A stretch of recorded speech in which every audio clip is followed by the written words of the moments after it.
that EA no longer has the Star Wars license exclusively, the Force is definitely with us. Good morning, good Wednesday morning to you. I'm Shane Satterfield from SIFTD, and this is Good Morning Gaming for January 26th, 2022. It comes bright and early every weekday to our patrons who pledge at patreon.com/SIFTD, and it's delayed a couple days for everyone else. If you like our content, we also have a separate podcast feed for our flagship show, Game Face, that you can find by searching your favorite podcast service. You'll find the podcast versions of the rest of our content in the same feed you found this. So today, Respawn announced that it is working on 3 new Star Wars games. It's working on Star Wars Jedi Fallen Order 2, it's working on a brand new Star Wars shooter, first-person shooter, and it's also working on an XCOM-like with an outside studio. I guess the question here is, what took so long? EA had the exclusive on the Star Wars license for like 10 years and released 2 games? 3 games, I think it was? 4 games in 10 years. Now the license is being shared with other third-party publishers, and it has 3 from one studio in the works. Let's talk about the games here quickly. Star Wars Jedi Fallen Order 2, obviously the sequel to the first game from a couple years ago. For those of you who don't remember, it was a hack-and-slash action-adventure that was designed a little bit like Metroid. It was a pretty beefy game, it lasted quite a while, and the combat mechanics were solid. Overall, it was just a really, really good game. So I think we're safe with Fallen Order 2. Now let's talk about the shooter. Most of you listening to this probably know that Vince Zampella is probably the creator of the modern Call of Duty game. He was at the helm at Infinity Ward for the first couple Modern Warfare games. Obviously, Call of Duty 4, Modern Warfare, is really what sent Call of Duty from a pretty successful shooter franchise to the most successful gaming franchise in the world. Well, unless you count Grand Theft Auto 5. So the pedigree is there. He has created the modern shooter already. Will he reinvent it? Will this game just be Star Wars of Duty? Who knows? But also, I feel very confident that that's also going to be a game worth keeping an eye on. The strategy game is a little different. Not everyone likes games like XCOM or Fire Emblem or maybe that weird Mario Rabbids game that came out at the launch of Switch. It is an acquired taste, but those games do tend to sell pretty well if they're done well. Now, Respawn has never made a game like this, but it's a good thing that it's brought in another studio, which is a brand new studio that's made up of former developers of the XCOM franchise. So hard to imagine there's a better studio for them to work in conjunction with on that project. So I'm going to reserve judgment on that one, but still, it seems like everything's lined up for that project to be a success as well. And so I ask again, what took so long? Why is EA just now taking the Star Wars license seriously when it's no longer the only game in town? And this is why we always say that competition is good. This is why we need 3 platforms in the console space. This is why we need lots of independent developers that aren't sucked up by huge conglomerates. It's been frustrating being a Star Wars fan who likes video games for the last decade. Actually, a lot longer than that. It has been a struggle. EA Star Wars games, you got Battlefront 1, you got Battlefront 2, you got Star Wars Jedi Fallen Order, and then you got the Rogue Squadron-inspired space shooter that lasted a total of about 5 hours, and that's it. Now, all of a sudden, when there's someone competing with EA with the Star Wars license, it's got its butt in gear. And this is the clearest example that I can show you of why exclusivity is generally a bad thing. Because once you have that license locked down, there's no incentive for your game to get better. I think we've seen it with Madden. Once it locked down the exclusive NFL license and it didn't have to compete with NFL 2K any longer, Madden became pretty stagnant, and it continues to be pretty stagnant. But to me, these Star Wars games from EA and Respawn are far more obvious indicators of what happens when there is no exclusivity, and you have to compete in the open market with your competitors to make the best product, instead of just having the luxury of being the only product. This is also why it's good to have 3 different platforms, because they're competing with each other. They're pushing each other. For example, look at what Microsoft has done with Game Pass. If you're a consumer, if you're a player, it's the best deal going in gaming. And now, because there are competitors to Xbox, PlayStation is starting to talk about doing its version of Game Pass. Will Nintendo ever do it? I highly doubt it. But Microsoft's success with its service has convinced Sony to investigate a service of its own. Again, competition, creating improvements for the end user, us. So while it was disappointing that EA was the gatekeeper to Star Wars video games for so long, now that it no longer holds the key, a brand new galaxy of hopefully awesome Star Wars games is now on the way. Alright, now let's check out some stories from the top of all your SIFs. Dwayne Johnson, The Rock, can you smell what he's cooking? Has announced that he's bringing one of the biggest and most badass video games to the big screen. So, yeah, he's going to star in yet another movie based on a video game. He already was in Doom and Rampage, and now he's ready for the trifecta. However, he would not divulge exactly which video game property the film is going to be based on, but I have a couple guesses. My first one would be Call of Duty, because there's nothing bigger than Call of Duty. Maybe there's some stuff that's more badass, though. My second guess would be he'd make a damn fine Kratos for a God of War movie. He already has the haircut, he already has the build. Honestly, he already kind of has the sense of humor, the quick wit, the quips. He'd make a perfect Kratos. A week after being acquired by Microsoft, Blizzard announced today that a brand new survival game is in development. It will be a brand new IP, so it's not going to be based on Diablo or StarCraft or any of Blizzard's other properties or World of Warcraft. But it's a weird time to introduce a new IP to the industry, because who knows if the people working on that game will even be around in 8 or 9 months when the true merger between Activision Blizzard and Microsoft starts to take place.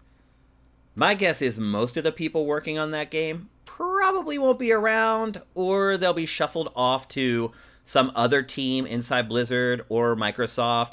And the catch is, they're actually talking about this game now because they're trying to hire for the development team. But the uncertainty around the developer might make acquiring talent extremely difficult. We'll see how it goes.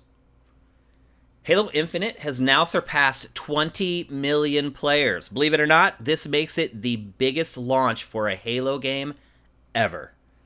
Nostalgia glasses can sometimes cloud reality. Really, if you think back to when the franchise was in its heyday, selling 10 million units of a single game was practically unheard of. So we always think about Halo Combat Evolved or Halo 2 or Halo 3 as these games that sold 20, 30 million copies. That's really not the case.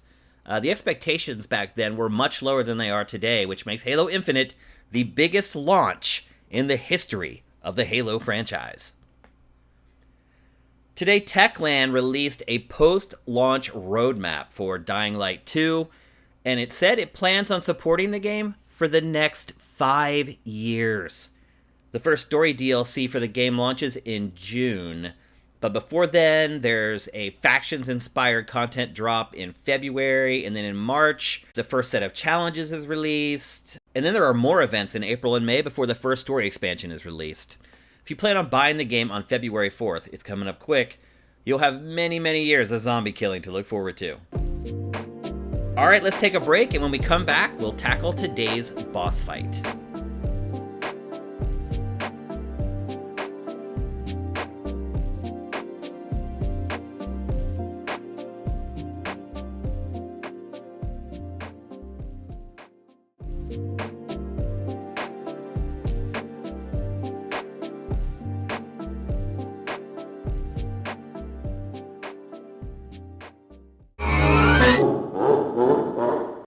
I know some of you may be getting sick of hearing about Microsoft buying Activision Blizzard. It is a gigantic story, and there are so many layers and folds to the story.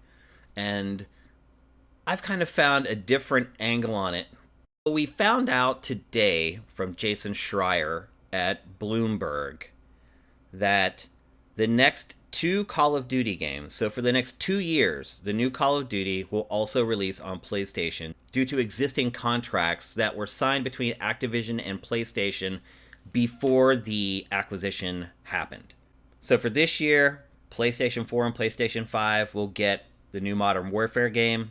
Next year, PlayStation 4 and PlayStation 5 will get the next game from Treyarch. And then Schreier said that the next iteration of Warzone is also already contracted to appear on PlayStation consoles. And after that, nobody knows. But Phil Spencer, who is now the head of this huge gaming conglomerate at Microsoft, he oversees all their internal studios, all their new acquisitions like Bethesda, Blizzard, and Activision. He is now the Don. But I honestly think Phil is being too nice. This past week, he issued a quote that struck me as interesting. And it goes, "Sony is an important part of our industry, and we value our relationship." This was after he had released a cryptic statement saying that we believe in Call of Duty being on PlayStation. That could have been taken either way. You could have taken it like, oh, they're going to keep releasing all Call of Duty games in the future on PlayStation. Or you could have looked at it like, once we fulfill our contracts with PlayStation, then those games will remain on PlayStation so people can continue to play them. We'll leave the servers up, things like that. We still don't know what the real answer to that is. But let me read that quote again. "Sony is an important part of our industry, and we value our relationship." What is that relationship between Xbox and PlayStation? The only relationship I can think of is that they're competing for the same people and the same dollars. I hear the argument all the time that Nintendo operates in this blue ocean and it does its own thing, and it doesn't even believe that it actually competes with PlayStation or Xbox. That's delusional, and I don't believe it either. I don't believe that Nintendo never looks at what the other game companies are doing. You could see Miyamoto or Iwata walk around E3 checking out everyone else's games. It's just simply not true. It's the way Nintendo wants to portray itself, but it's really just not reality. Nintendo keeps an eye on what its competitors are doing, whether it wants to admit that they're competitors or not. But at the same time, I would argue that it does kind of swim in its own pool. I don't know that the Xbox consumer is the same as the Switch consumer, but the Xbox consumer is absolutely the PlayStation consumer. And so, Phil's being too nice. These are your competitors. PlayStation and Sony is trying to take the food off your table. Have you not figured that out yet?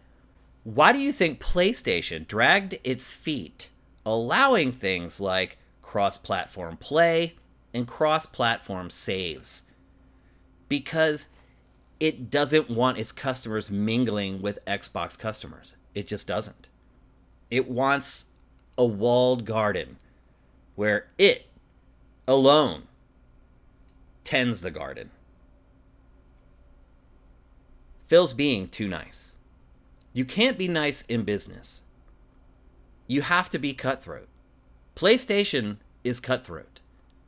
I know we've seen the executives of the big three go on stage together at the Game Awards.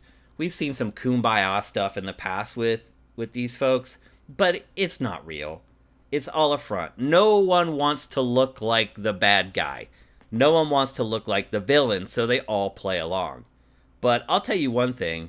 You would never see PlayStation issue statements about Xbox anywhere near the things that Phil has been saying about PlayStation since its acquisition. You just wouldn't. Now, I picked up on this because I'm also sometimes guilty of being too nice. As a manager, it was one of the first things that I learned about myself, was that I was too nice. I would have employees who were screwing up or were falling behind their colleagues, and I would try to take the positive route. Keep working hard, stick to it, you'll get there. Rarely happens. Rarely happened. Generally, hires that I made who were an issue out of the gate generally continued to be an issue in the years to come. And I was too nice to them. So I always look back on it and wonder if I had been more stern, if I had been more honest, if I would have done a better job of developing my hires. And I learned from it, and I changed. And I wouldn't say that I became a jerk, but I would say I was more clear about expectations, and I was more clear with my feedback. And it worked. There's a fine line between being cordial and being gullible or weak. So I'm wondering if the people that Phil Spencer report to, his bosses, or boss, whatever it is, how do they feel about this? How do they feel about this messaging? They just spent almost $70 billion acquiring assets to help Phil Spencer's business. And instead of grabbing the competitor by the throat and throwing it down, he's decided to dance around with them and invite them to the celebration. I don't know if it's some kind of Jedi mind trick he's trying to pull, because I do believe that when these contracts are up, there's no way Call of Duty is going to release on PlayStation anymore. It's just not. And I will say this, if Phil does allow Call of Duty to release on PlayStation after the contracts are fulfilled, he will be fired. The people that I was just talking about earlier, his bosses or his boss, whatever it is, there's no way they will tolerate it. You do not spend that much money on an asset to help you competitively to then just turn it over to your competitor. You just don't do it. So one, I do not think Phil will do it, which means this is a lot of bluster. So assuming from this point forward that Call of Duty is not going to continue on PlayStation after the next 2 games are released and the next iteration of Warzone is out there, what is the purpose of this? Why is Phil essentially kowtowing to PlayStation and PlayStation fans? And I believe that's rooted in optimism. I think he really believes that eventually he is going to have to turn these people who are kind of angry at him right now into his customers in 24 months. When the last Call of Duty releases on PlayStation and they have to finally admit in public that it's not coming to PlayStation any longer. He needs to soften that blow. And the best way to soften the blow is to tell people exactly what you think they want to hear until you can't do it anymore. And that's exactly what's going to happen with this. It'll be interesting to see how people react as slowly over time they realize that all the smaller franchises definitely aren't coming to PlayStation again. So I would imagine Crash Bandicoot 5 or whatever. PlayStation hasn't even signed contracts for that game yet. It's barely getting started in development. So if there's no contract, it's not coming to PlayStation. And so if you care about some of the smaller games that Activision Blizzard publishes, that's reason for concern. Because, again, once those contracts are up, that's it. You'll get Diablo 4. You won't get Diablo 5. You'll get Overwatch 2. You won't get Overwatch 3. You won't get the next StarCraft. There's a lot of stuff you're going to miss out on. And that's just the honest truth. It'll be interesting to see when Phil is willing to share the honest truth. And I wonder, too, if this goodwill that Phil is trying to engender with his verbiage, if it will even matter with players. If someone has been a lifelong PlayStation player and consumer, do you think that person's really going to care when they yank Call of Duty from him that Phil softened the blow 2 years earlier? First of all, they're probably going to forget that all this spackling over even happened. All they're going to know is that they played Call of Duty on their PlayStation as long as they've bought PlayStation consoles, and now they can't. And why can't they? Because Microsoft bought Activision. And no amount of pandering is going to matter at that point. They're going to forget it, and you can maybe try again. At that point, it's not going to work then either. So why do it? Sometimes it's better to just deliver the bad news right away, so you have as much time as possible before you will face the consequences of it. So to me, it's better to tell PlayStation owners now what they can expect. And 2 years from now, they will have digested that information long ago, will have gotten over it, will have already decided whether they want to buy an Xbox console to continue playing Call of Duty. To me, that's how you keep everyone happy.